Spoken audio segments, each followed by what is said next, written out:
Você sabe quais são os 3 principais temas de direito penal para a segunda fase do exame de ordem? Se você escolheu direito penal para fazer a segunda fase da OAB, você precisa estudar esses 3 assuntos. São, dentro do direito penal material, os temas mais cobrados, mais frequentes em peças e teses defensivas, além de serem muito cobrados nas nossas questões. Nesse vídeo rápido, direto e objetivo, eu vou organizar para você esses principais assuntos. 3 tópicos que valem a pena você reforçar para fazer a sua prova de segunda fase em Direito Penal na OAB e obter a sua aprovação. Mas antes de começar, curte aqui o canal do Estratégia OAB no YouTube, sigam as nossas redes sociais, ativa aquele sininho para você ser notificado de vídeos rápidos, diretos e objetivos de Direito Penal como esse. Olá pessoal, eu sou o professor Cristiano Rodrigues e estou aqui para te ajudar na prova de segunda fase em Direito Penal da OAB. A gente vai trabalhar aqui com uma organização dos principais assuntos, aqueles temas que são campeões de cobrança na nossa prova da OAB em segunda fase de Direito Penal. E aí, a gente tem alguns tópicos que se repetem muito. Na verdade, o nosso examinador adora repetir temas. Ele vive repetindo, sabe? De novo, de novo.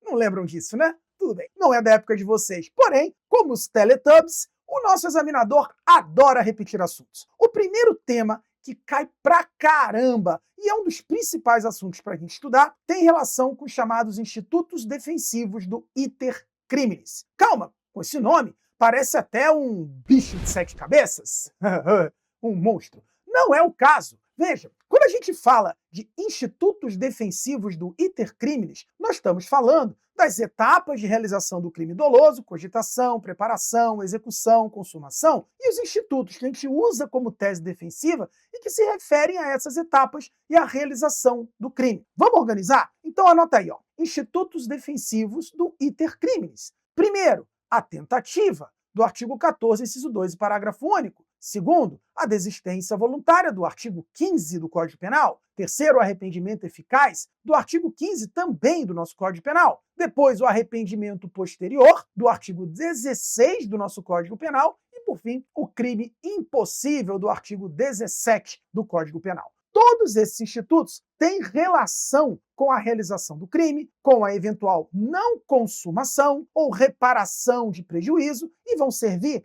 para diminuir pena ou como causa de atipicidade. Vejam, desses todos que nós falamos aqui, se você prestar atenção, ó, desistência voluntária, arrependimento eficaz e o próprio crime impossível, são causas de atipicidade do fato.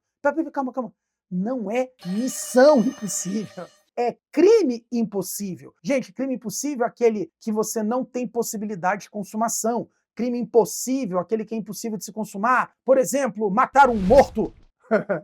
Não esse morto. Matar um morto, né? Não dá para matar quem já morreu. Subtrair um local, um bem de um local que não tenha bem nenhum, né? Então, praticar aborto numa mulher não grávida, enfim. Quando você tem a impossibilidade absoluta de consumação, temos crime impossível, tese que já foi cobrada em peça, em questão. Então, esses institutos todos são muito cobrados na nossa prova. Então, primeiro tema, campeão. Segundo tema, campeoníssimo de cobrança. Eu não preciso nem dizer que esse é um dos nossos temas preferidos e que o examinador adora colocar na prova, inclusive botando muitas pegadinhas. Olha ele aqui.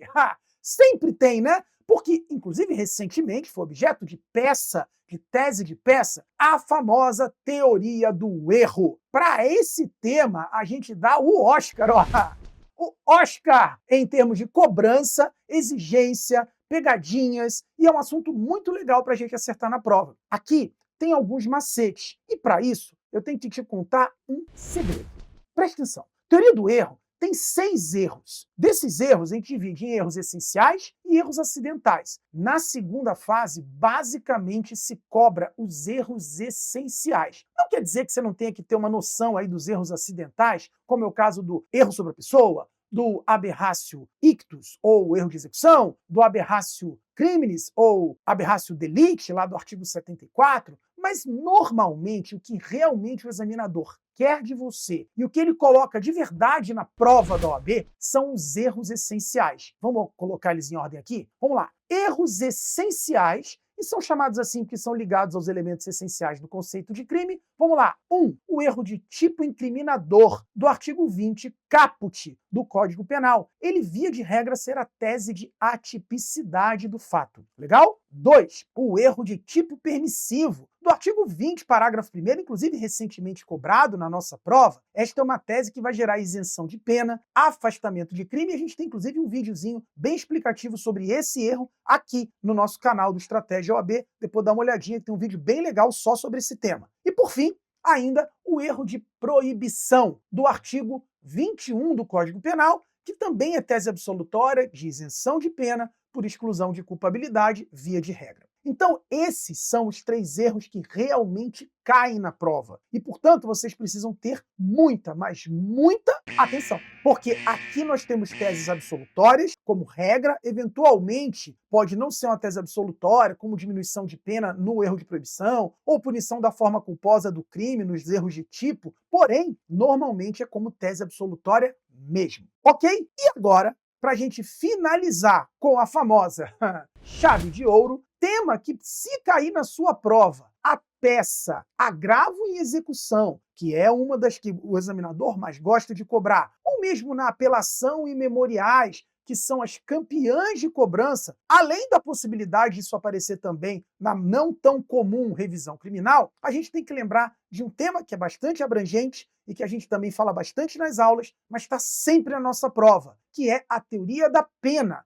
Tanto no plano da dosimetria, que é você entender o cálculo da pena. Não, você não tem que fazer cálculo de pena, mas você tem que ver o que é certo e o que é errado para contestar, para recorrer, para você apelar, para você poder rebater um cálculo mal feito. E, além disso, a famosa execução da pena. Execução da pena tem a ver já com a etapa de cumprimento de pena, né? Quando o cara já vai cumprir essa pena. E aí tem a ver com progressão de regime, livramento condicional e os institutos que estão ali na LEP, na Lei de Execução Penal. Eu vou organizar para você. Anota aí. Terceiro tema super cobrado, teoria da pena. Primeiro, no primeiro plano, dosimetria da pena, sistema trifásico definido lá através do artigo 59. E destaque para outros artigos importantes, como o 61, 62, 63, 64, 65. Então dá para a gente colocar essa lista de artigos aí que costumam resolver as questões de prova em dosimetria da pena.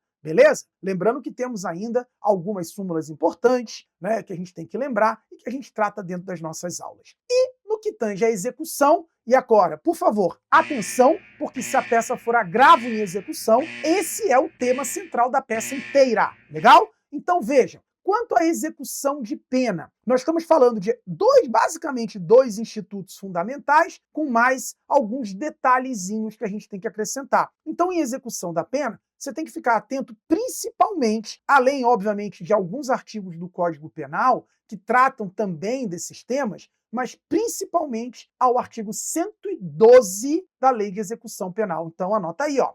Execução da pena, atenção que isso é tema central se a peça for um agravo em execução, ou obviamente pode ser cobrado em questões. E a gente merece destaque institutos como progressão de regime, como livramento condicional e, eventualmente, temas que não são tão ligados aí à execução de pena e que podem aparecer como sursi, como conversão da pena em restritiva de direitos, mas que tem a ver ali também com cumprimento de pena. Legal? Tudo isso lá no artigo 112 da Lei de Execução Penal e outros do Código Penal, como 77 para o sursi, como a partir do artigo 83 para o livramento condicional no CP. Bacana? Com isso, pode ficar tranquilo que você vai fazer uma excelente prova em direito penal. As peças são todas aquelas mais previsíveis, inclusive 4 principais eu já citei aqui hoje, falando desses assuntos de direito penal material, e agora você já pode comemorar. Você fez uma excelente escolha em fazer a prova de segunda fase em direito penal e vai mandar bem com essas dicas e, claro, com muito treino aqui com a gente no Estratégia OAB. Valeu!